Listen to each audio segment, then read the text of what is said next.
으로 안 들어갔을 것 같아요. 다음에 할 때는 좀 신경을 써서 하면은 제가 해보겠습니다.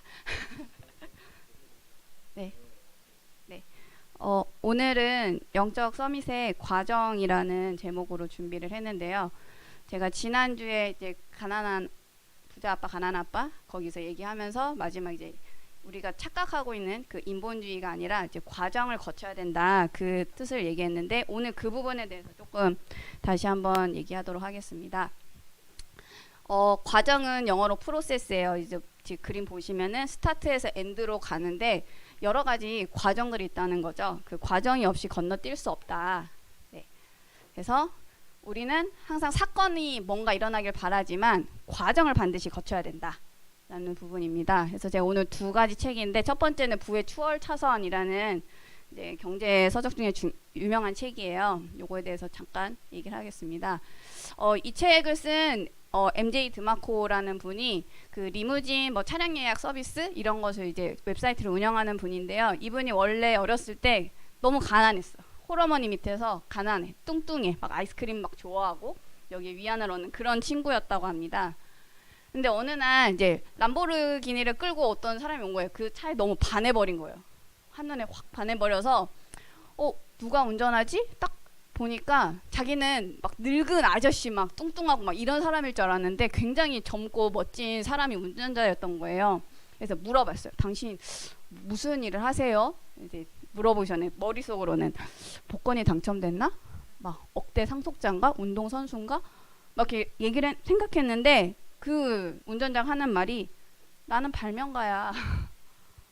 그러니까 이 친구가 놀래요. 그래서 특별한 재능이 없어도 내가 젊은 나이에 람보르기니 주인공이 될 수 있겠구나.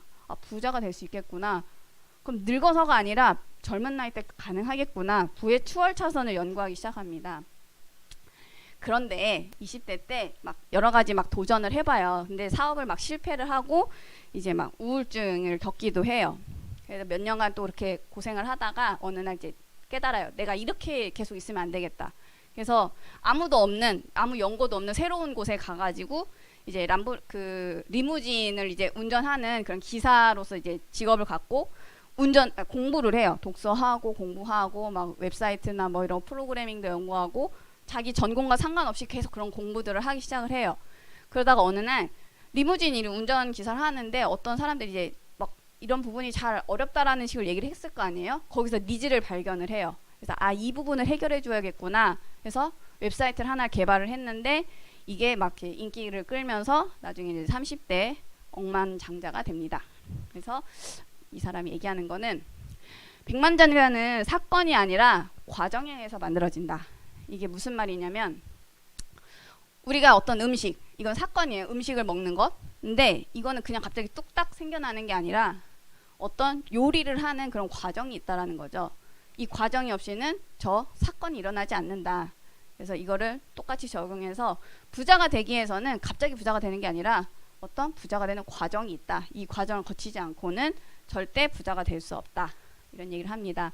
그래서 이 사람이 이제 뭐 리무진 이런 걸 하기 때문에 차를 연결시켜서 이 부를 얻는 그런 과정을 얘기를 해요. 그래서 뭐 지도, 차량, 길, 속도. 이제 간단히 얘기하면은 지도는 내가 나아갈 방향. 그 안에 세 가지 길이 있다. 인도. 사람이 걷는 인도로 가는 사람이 있고 서행 차선으로 가는 사람이 있고 추월 차선으로 가는 사람이 있다. 그리고 뭐 차량은 자기 자신.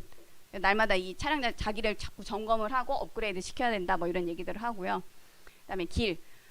재정적으로 어떤 획득을 해야 되는데 이것을 직업을 통해 얻을 것이냐, 뭐 사업을 통해 얻을 것이냐, 뭐 이런 얘기들을 하고 또 이제 속도, 이 내 생각한 것, 연구한 것을 어떻게 실행에 옮길 것이냐, 이걸 빠르게 적용하느냐, 이런 부분들을 얘기를 하고 있는데 아까 그 세 가지 길에 대해서 조금 자세하게 한번 본다면 인도는 가난으로 가는 길이다. 서행차선은 그냥 일반적인 사람들이 사는 평범한 삶을 사는 길이다. 추월차선은 부로 가는 길이다. 부자가 되는 길이다. 그래서 인도는 이제 아무 계획 없이 그냥 막 되는 대로 살아가는 사람들, 이 사람들이 거기서 빠져나오려면은 내가 지금 인도에 있구나 라는 사실을 깨달아야 된대요. 그래야 빠져나올 수 있대요. 그래서 이제 조금 직장을 갖고 이렇게 좀 이제 사회생활 하시는 분들은 이제 평범한 삶, 서행차선을 가고 있는데 이거는 천천히 부자 되기라는 거예요. 그냥 돈 벌고 뭐 저축 조금씩 하면서 이제 천천히 해서 나중에 노후에 이게 늙고 쪼렁탱탱이가 돼서 이제 그때 람보르기니를 뭐 끌 수 있을지는 없을지 모르지만 그냥 천천히. 그런데 이거는 나의 시간을 5일 동안의 시간을 투자를 해서 2일의 자유 시간을 얻는 약간 비효율적인 삶이다. 뭐 이런 얘기들을 합니다. 그래서 이 평범한 삶으로는 부자가 되기까지 좀 시간이 오래 걸린다. 근데 그렇게 하는 게 아니라 이제 추월 차선을 타야 된다. 이런 얘기를 합니다. 그래서 이 빠르게 부자 되는 거는 우리가 착각하는 게 쉽게 부자 되는 게 절대 아니라고 해요. 쉬운 게 아니라 빠른 거다. 이제 단어를 착각하면 안 된다. 이런 얘기들을 좀 하고 시스템으로 부를 얻는 거예요. 내가 내 시간을 투자해서 직장을 다니면서 시간을 투자해서 부를 얻는 게 아니라 또 다른 시스템을 만들어 놓고 이 시스템이 굴러가면서 부를 나에게 갖다 주도록 그 시스템을 만들어야 된다.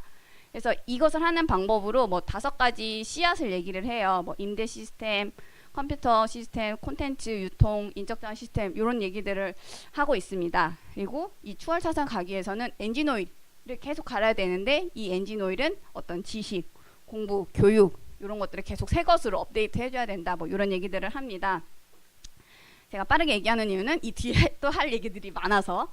그래서 추월 차선 그 5가지 씨앗 중에 하나를 임대 시스템인데 제가 요거에 대한 좀 예시로 또 다른 책을 하나 소개를 하겠습니다. 부동산 투자. 자, 제가 월급쟁이 투자로 부자로 은퇴하라. 혹시 성경 읽어봤어요?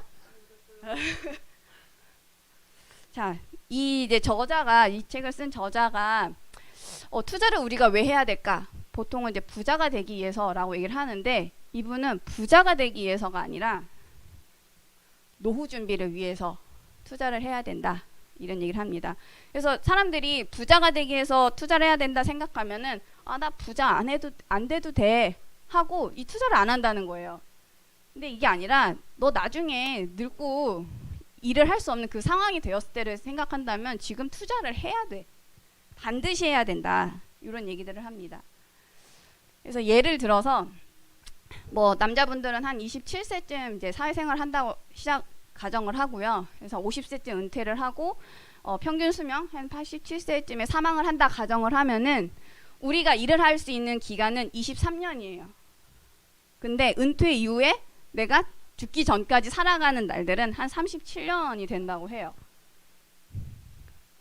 근데 우리가 23년 동안 일을 통해서 만약에 뭐 한 200만 원, 300만 원 벌어서 월 50만 원을 저축한다고 쳤을 때 23년간 저축을 해봤자 1.4억 원밖에 못 벌어들여요. 근데 우리가 노후에 필요한 금액, 37년 동안에 내가 사용해야 될 금액. 그래서 부부가 월 200을 소비한다 가정을 했을 때 37년 동안 8.8억 원을 소비를 한다고 해요. 그럼 실제 우리가 나중에 늙어서 필요한 돈은 8.8억 원인데 근로소득으로는 1.4억 원밖에 벌지 못한다. 약 16%밖에 준비가 안 된다는 뜻이에요.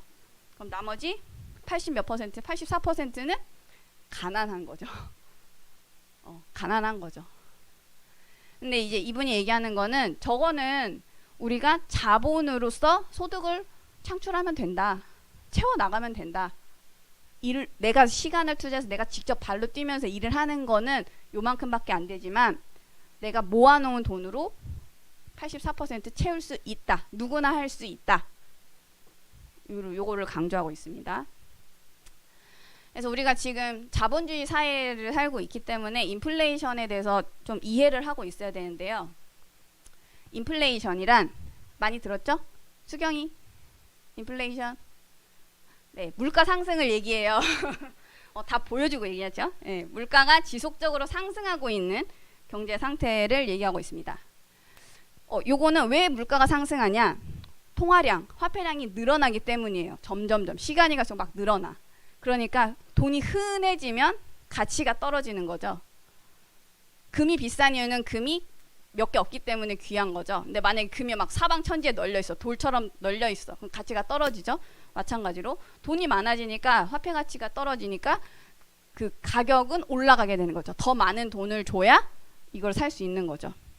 제가 예전에 어렸을 때 쌍쌍바를 50원 100원에 주고 사 먹었어요. 50원 100원 주고 사 먹었어. 지금 얼마? 막 1,000원. 막 1,200원 막 이래요. 그럼 내가 예전에 100원이 있었어요. 이 100원을 가지고 있는 게 나아요? 아니면 쌍쌍바를 사놓는 게 나아요? 쌍쌍바를 사놓는 게 낫죠. 지금 1,000원으로 가치가 막 10배가 뛰었으니까. 근데 쌍쌍바는 녹아 없어지죠. 근데 만약에 내가 그때 조금 돈이 있었을 때 아파트를 샀다면, 주식을 샀다면 그 가치가 지금은 뛰었다는 거죠. 그래서 이분이 얘기하는 게 소비 자산, 우리가 사용해서 없어지는 그 자산을 사는 게 아니라 생산 자산, 가치가 계속 올라가는 이런 생산 자산들을 사야 된다. 그 생산 자산 중은 생산 자산은 뭐냐면 뭐 부동산, 뭐 주식, 채권, 뭐 로열티, 뭐 이런 등등등, 라이센스 뭐 이런 것들이 이제 생산 자산이죠. 걔네들이 계속 굴러가면서 돈의 가치가 올라가는. 투자를 시작하는 방법. 그럼 어떻게 시작을 할까요?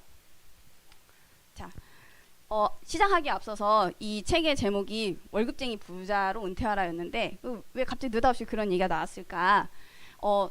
사람의 4가지 유형을 이제 분류를 해놨어요. 돈을 쓰는 사람이 있는데 생산 자산을 구입을 하는 사람이 있고 소비 자산을 구입하는 사람이 있대요. 그리고 돈을 버는 방식으로는 시간과 무관하게 버는 사람이 있고 시간을 투입해서 내 시간을 투입해서 돈을 버는 사람이 있다. 그래서 요걸 이렇게 구분을 해서 4명. 첫 번째는 자산가 부자. 두 번째는 연예인, 호화로운 생활을 하는 연예인. 세 번째는 직장인 투자자, 자영업자 투자자. 네 번째는 재테크 투자에 무관심한 사람들. 근데 대부분의 사람들은 이 4번에 속해 있다고 해요. 관심이 없어. 그냥 나 열심히 그냥 일하고 여기에 만족하면 돼. 이렇게 살아가는 사람들이 대부분인데 누구나 노력을 하고 공부를 하고 도전을 하면은 1번으로 갈 수 있다. 근데 바로 가는 게 아니라 이 3번을 거쳐서 1번을 갈 수 있다. 그래서 월급쟁이 부자가 돼야 된다. 이런 얘기들을 하는 거예요. 그럼 투자를 해야 되는데 제가 돈이 없는데 어떡하죠? 어떻게 하느냐? 사람들이 대부분 내 집 마련하는 거에 막 열을 올리는데 그러면 이제 결국 내 집을 갖고 있다는 거는 돈을 깔고 앉아있는 삶이다. 이렇게 얘기를 해요. 그래서 만약에 1억 원의 집을 갖고 있다? 그럼 1억 원을 내가 바닥에 깔고 그 앉아있는 거야. 근데 현금을 갖고 있으면 현금의 가치는 하락된다고 했죠. 그럼 물건을 사야 돼. 그래서 어떻게 하냐? 1억 원이 아니라 뭐 한 3천만 원만 하고 나머지 7천은 뭐 대출을 한다던가 월세로 간다던가 뭐 전세나 월세로 이렇게 좀 바꾼 다음에 그럼 이제 내 돈이 생기죠. 현금이 되죠. 그럼 이것으로 자산을 사라. 부동산을 사든 채권을 사든 주식을 사든 이거를 자산 재분배, 자산 재배치라고 얘기를 합니다. 그래서 그럼 이제 현금이 생겼죠. 이 현금을 가지고 물건을 사는데 뭐 아파트 하나가 만약에 뭐 1억 원이야. 근데 내가 재배치를 했더니 돈이 뭐 한 3천만 원밖에 안 생겼어. 그럼 3천만 원을 어떻게 1억 원을 사요? 근데 전세로 들어오는 사람들이 있다. 그럼 전세를 한 뭐 7천만 원이나 8천만 원에 해놓으면 2천만 원으로 갭이 생기는 거죠. 그럼 내가 들고 있던 3천만 원 중 2천만 원을 사용해서 이 건물 하나를 사는 거죠. 그래서 적은 돈으로 이 투자를 해라. 네, 이런 얘기들을 합니다. 근데 이분이 이제 그 앞에까지 얘기는 제가 이제 뭐 다른 데서도 많이 들어가지고 조금 이해가 됐는데 저건 여기서 조금 충격을 먹은 게 뭐였냐면은 아월스 시스템 하잖아요. 오직 유일성 재창조 시스템. 시스템이 무엇인지 조금 더 명확하게 이해가 됐어요. 요거를 보면서 이 사람이 이제 방금 전에 얘기했던 그 과정을 매번 반복하는 거예요. 월급을 벌어서 이제 돈을 한 1년간 한 뭐 1,000만 원, 2천만 원을 모아요. 그럼 그걸 가지고 이제 건물 하나씩 사들이는 거를 1년 한 채씩 매년 한다. 그럼 만약에 이거를 15년을 하면 몇 채가 생기죠? 이걸 계속 15년을 하면 몇 채가 생겨요? 15채가 생기죠. 근데 그럼 15채 생기면 그것만으로도 부는 계속 좀 늘어나고 있기는 한데 이분 얘기하는 거는 앞에 쪽에 보시면은 한 채씩 늘어나는 거예요. 15채가 늘어났어. 15년 동안. 근데 2년이 지나면 보통 전세 계약 기간이 2년이거든요. 그래서 2년이 지나면 전세가도 오르고 매매가도 올라요. 왜? 물가가 상승하니까. 뭐 왔다 갔다 하긴 하지만 그래도 대체적으로 상승을 하는데 그러면 첫 번째 1년 차에 샀던 A 아파트, 2년 차에 샀던 B 아파트 그게 3년 차, 4년 차가 되면 얘네가 상승이 되는 부분이 생기죠. 그럼 그것을 모아서 또 추가적으로 아파트를 구입할 수 있다. 그럼 3년 차, 4년 차 지나고 나면은 1년에 한 채가 아니라 두 채도 살 수 있고 세 채도 살 수 있고 이제 계속해서 늘어나서 15년이 지나면 40채를 살 수 있다. 15개가 아니라 40채가 마련이 된다. 얘네들이 이 집들이 일을 하기 시작을 하는 거죠. 내가 샀던 집들이 이렇게 시스템 투자법으로 부를 축적할 수 있다. 이런 얘기들을 합니다. 자, 여기까지는 책 이야기고요. 뭐 성교나 뭐 이런 이제 뭐 수경이나 이런 건 내용 알고 계실 텐데 또 혹시 모르시는 분들 계실 것 같아서 조금 빠르게 설명을 했고 저는 이 책을 읽으면서 우리가 모르고 있는 부분이 되게 많았구나. 제가 모르고 있는 부분이 되게 많았고 공부를 해야 되는구나 이런 생각을 좀 했어요. 근데 단순히 공부하는 것을 넘어서서 우리가 빛의 경제를 회복해야 되는데 중직자가 어떻게 가야 될까? 우선순위가 무엇일까? 많은 투자자들이 가장 공통적으로 첫 번째 강조하는 게 뭐냐면 마인드 세팅이에요. 너가 지금까지 갖고 있던 너를 실패하게 만들었던 그 생각 바꿔. 그래야 긍정적 사고를 해야 부월 차선으로 가면은 여러 가지 위기가 닥치죠. 막 빠르게 가니까 여러 가지 더 큰 위기가 닥쳐요. 그럼 그것을 뛰어넘을 수 있는 힘이 생기는 거죠. 그럼 부딪혀. 그럼 깨갱 하고 또 쓰러지고 깨갱 쓰러지고 부정적인 사람들은 그럴 수밖에 없는데 마인드 세팅이 됐다? 그럼 이제 뛰어넘을 수 있는 준비가 되어 있는 거죠. 그래서 제일 첫 번째 마인드 세팅 된 이후에 그 다음에 어떻게 삶의 자세를 바꿔나갈지 어떻게 부를 축적할지 뭐 이런 것들을 가르쳐 줍니다. 그래서 이제 지난번에 목사님이 이제 독서하지 않으면 절대 성공할 수 없다 이렇게 말씀하셨는데 사실이에요. 진짜 중요한 부분이에요. 제가 두 번째 줄에 써놨는데 독서를 한다고 성공하는 게 아니라 독서를 하지 않으면 절대 성공을 할 수 없다. 공정이 독서를 한다고 성공하지 않아요. 부정적인 사람들은 저거 보고 그럼 뭐 성공 안 하는데 독서 뭐 굳이 뭐 해? 이렇게 생각하죠. 근데 그게 아니라 독서를 하지 않으면 또 간절하지 않으면 실천하지 않으면 절대 어떤 그 다음 단계로 넘어갈 수 없다. 이런 부분들을 조금 강조해야겠죠. 그런데 앞에 뭐 MJ 드마코나 뭐 이런 뭐 너나위나 이런 사람들이 막 하는데 이 복음이 없는 경제적 자유는 영적 문제를 막을 수가 없다. 부는 축적했겠죠. 편안한 삶을 살겠죠. 근데 어느 날 영적 문제가 다가온다. 우리 아까 수경이 뭐 나의 담에색 뭐 썼다. 뭐 이제 블로그에다 막 잔뜩 써놨는데 어느 날 갑자기 영적 문제가 다가온다니까요. 자살할 수밖에 없는 상황으로 몰아간다니까요. 이건 경제적 자유 절대 해결해줄 수 없다. 오히려 그 많은 부가 복음을 듣지 못하게 방해를 한다. 사단의 전략은 사상 누각입니다. 성공해. 막 돈을 벌어들여. 막 명예도 얻고 막 해. 그러다가 제일 딱 그 정점을 찍었을 때 탁 무너뜨리죠. 영적 문제 뿅 하고 떨어뜨리죠. 멸망의 추월 차선이 될 수도 있다. 이런 부분을 좀 기억을 하시고 그럼 우리는 어떻게 해야 될까? 흑암 경제를 치유해야 된다. 치유하고 정복해야 된다. 어떻게? 언약 CVDIP를 확실하게 붙잡고 시작을 해야 된다.